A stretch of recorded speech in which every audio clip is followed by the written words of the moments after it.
ও, আপনি ফ্রিজ নিয়ে এসেছেন? জি স্যার। কিন্তু এই ফ্রিজ তো আমি রাখতে পারবো না। কিন্তু কেন? আসলে যিনি ডোনেট করছিলেন ওনার একটা সমস্যার কারণে এখন উনি টাকা দিতে পারবেন না।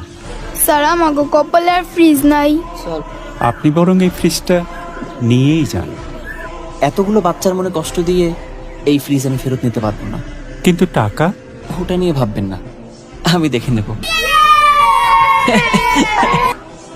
জামান সাহেব, ফ্রিজটা ডেলিভারি হয়েছে? জি স্যার। পেমেন্টটা?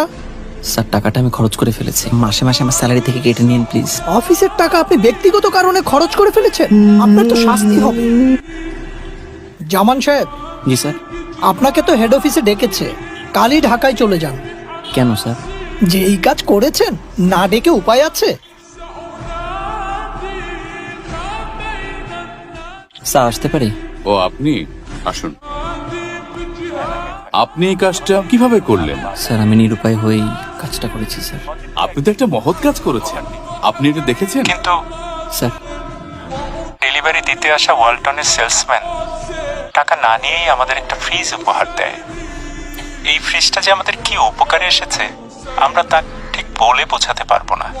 এবং আপনার এই মহৎ কাজের জন্য ওয়ালটন আপনাকে প্রমোশন ও ইনক্রিমেন্ট প্রদান করছে, এবং যে রেফ্রিজারেটরটি আপনি ওদেরকে দিয়ে এসেছেন সেটি ওয়ালটনের পক্ষ থেকে উপহার হিসেবে ওদেরকে দেওয়া হচ্ছে। We are really proud of you. Thank you sir.